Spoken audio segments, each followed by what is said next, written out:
Bismillahirrahmanirrahim. Assalamualaikum warahmatullahi wabarakatuh. Saudara pendengar yang dikasihi sekalian, kita sambung lagi kenaan dengan perkongsian kita, muhasabah kita. Adakah kita benar-benar beriman kepada Allah Subhanahu wa taala? Alhamdulillah wassalatu wassalamu ala Rasulillah wa ala alihi wa sahbihi wa man wala. Allahumma salli ala sayyidina Muhammad salatan taj'aluna biha min ahli ilmi zahiran wa batina wa tahsyuruna bi'ibadika salihin fi dunyana wa ukhrana wa ala alihi wa sahbihi wa barik wa sallim. Amma ba'd. Kita telah bicara berkenaan dengan antara ciri orang yang beriman kepada Allah dan hari akhirat adalah mereka itu cirinya hanya berkata-kata dengan kata-kata yang baik ataupun lebih baik mereka berdiam diri. Hari ini kita bicara satu lagi sifat yang menjadi di antara sifat-sifat orang-orang yang benar-benar beriman kepada Allah Subhanahu wa taala dalam hadis yang sama yang diriwayatkan oleh Abu Hurairah daripada Sahih Bukhari dan Muslim. Kita tercatat dalam Sahih Bukhari dan Muslim diriwayatkan oleh Imam Abu Hurairah, baginda Nabi SAW bersabda, "Man kana yu'minu billahi wal yaumil akhir falyukrim jarahu." Barang siapa yang benar-benar beriman kepada Allah dan hari akhirat, maka muliakanlah jirannya. Memuliakan jiran itu adalah tanda keimanan yang sempurna. Keimanan kita yang sempurna kepada Allah dibuktikan dengan beberapa tanda. Antara tandanya adalah kita memuliakan jiran kita. Kita melakukan kebaikan kepada mereka. Kita menahan sebarang keburukan ataupun kesakitan daripada menimpa mereka. Dan kita memastikan hak-hak mereka tidak kita ambil. Dan kita juga memastikan bahawa tidak ada orang lain yang mengganggu hak-hak mereka itu. Itulah penting. Begitulah pentingnya dari sudut kehidupan berjiran dalam agama Islam, dan ia digandingkan dengan perihalan keimanan kita kepada Allah dan hari akhirat. Pastinya untuk melaksanakan anjuran Nabi SAW ini, ia perlu kepada atas asas keimanan yang benar-benar jitu dan unggul kepada Allah Subhanahu wa taala, yakni keimanan yang bukan semata-mata bicara, tetapi keimanan yang telah belumat bersebati dalam hati, bahkan dalam rohani kita. Kalau tidak begitu, barangkali tidaklah kita mampu untuk menahan diri apabila terkait dengan hubungan kita dengan jiran tetangga kita sendiri. Perihalan berkenaan dengan kewajipan untuk menjaga ataupun menghormati ataupun untuk memuliakan jiran ini, Allah Ta'ala nyatakan juga dalam surah An-Nisa ayat 36.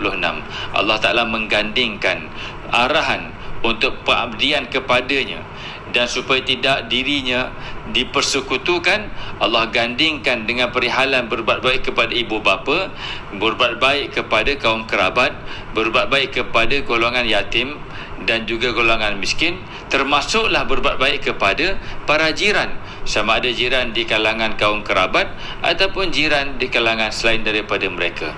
Itulah maksud yang Allah Ta'ala nyatakan dalam surah An-Nisa ayat 36. Bismillahirrahmanirrahim. Wa'budullaha wa la tusyriku bihi syai'a wa bil walidaini ihsana wa bidzil qurba wal yatama wal masakin wal jari dzil qurba wal jaril junubi was sahibi bil jamd. Ayat ini dibaca selari dengan hadis yang sedang kita bicarakan sekarang, iaitu hadis yang menganjurkan kepada kita untuk memuliakan jiran kita. Para ulama mengatakan bahawa jiran itu terbahagi kepada tiga. Dalam konteks kehidupan kita, kehidupan berjiran ini terbahagi kepada kita. Sama ada jiran kita itu seorang Muslim dan juga pada masa yang sama dia juga adalah ahli kerabat kita. Maka kalau begitu keadaannya, mereka itu ada hak ke atas tiga perkara. Haknya sebagai jiran, haknya sebagai seorang Islam, dan haknya sebagai kaum kerabat kita. Dan yang kedua, jika sekiranya jiran kita itu seorang Muslim tetapi dia tidak mempunyai hubungan kekeluargaan dengan kita, maka dia ada dua hak terhadap kita, iaitu pertama, haknya sebagai seorang Islam dan haknya sebagai jiran kita. Dan yang ketiga, apabila seseorang itu tidak beriman ataupun jiran kita itu bukan di kalangan orang yang beriman, yakni orang kafir, pada masa yang sama dia juga bukan dia dalam kalangan ahli keluarga kita, bukan dari kalangan kaum kerabat kita, maka baginya ada hak ke atas kita, iaitu hak sebagai jiran.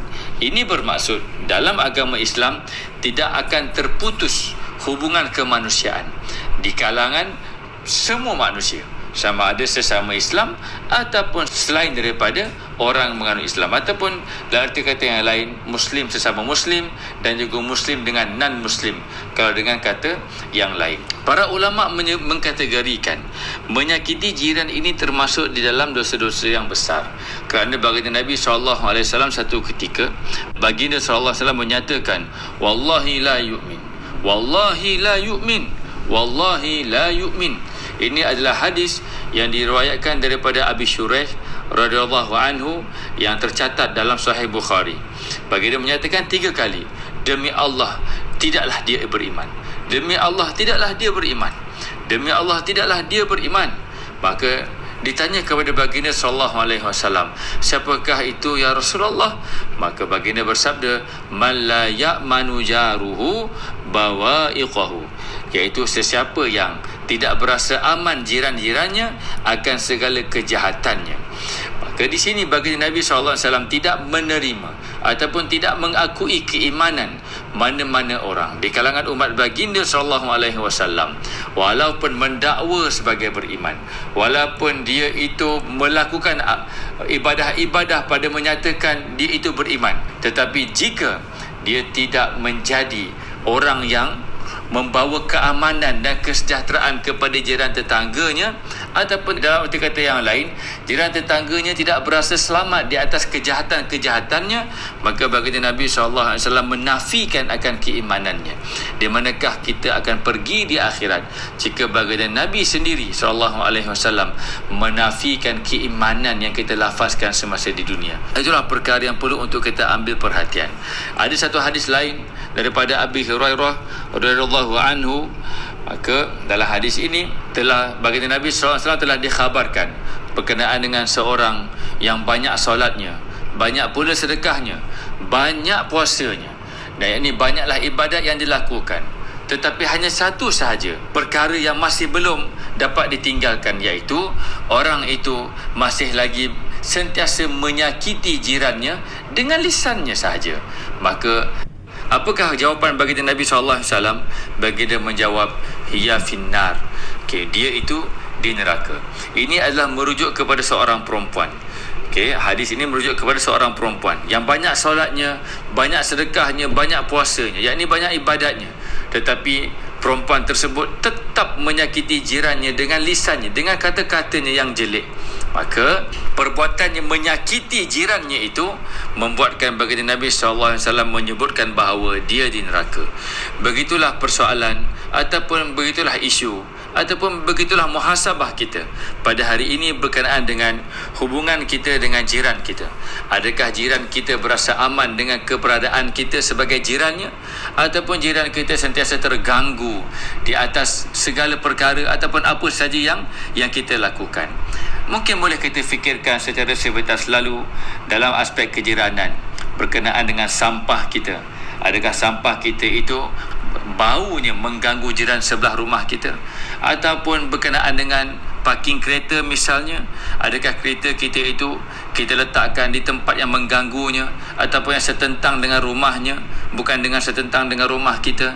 Ataupun mungkin apabila kita membakar sampah, adakah asap sampah yang kita bakar itu masuk ke tingkap dan jendelanya, dan pada masa itu mungkin jiran kita ada anak kecil atau sedang berpenyakit dengan penyakit asma yang amat alah dengan asap, seumpamanya begitu. Ataupun kita fikir lagi berkenaan dengan kejiranan kita, bahawa kejiranan kita ini ada bayaran maintenance fees misalnya, bayaran maintenance untuk membayar berkenaan dengan soal maknanya penyelenggaraan rumput, untuk bayaran pondok pengawal ataupun seumpama dengannya, terutamanya di taman-taman perumahan ataupun di flat ataupun di apartmen-apartmen. Adakah kita ini tidak membayar maintenance fees tersebut sehingga jiran kita rasa terganggu dan rasa terkecil hati? Banyak lagi perkara-perkara yang boleh kita fikirkan berkenaan dengan hubungan kejiranan kita.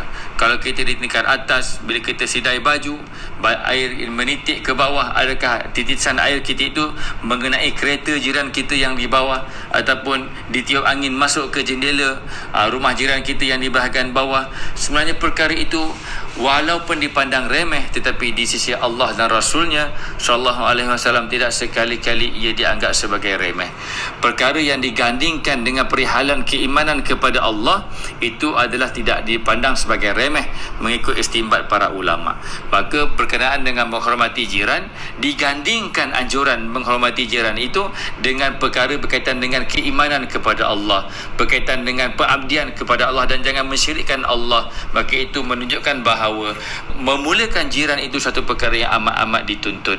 Mudah-mudahan Allah jadikan diri kita ini jiran yang membuatkan jiran-jiran kita berasa aman dengan keberadaan kita, dan mudah-mudahan Allah Subhanahu Wa Taala menjadikan kejiranan kita di seluruh negara kita ini adalah kejiranan yang baik, kejiranan yang saling bertoleransi, kejiranan yang saling memaafkan, kejiranan yang saling hidup berjiran di atas asas keimanan kepada Ar-Rahman. Dengan syafaat Nabi Muhammad SAW, selamatlah semua umat baginda Nabi di muka bumi ini, insya-Allah. Allahumma amin. Aqulu qali hadza, astaghfirullahal azim li wa lakum. Wassalamualaikum warahmatullahi wabarakatuh.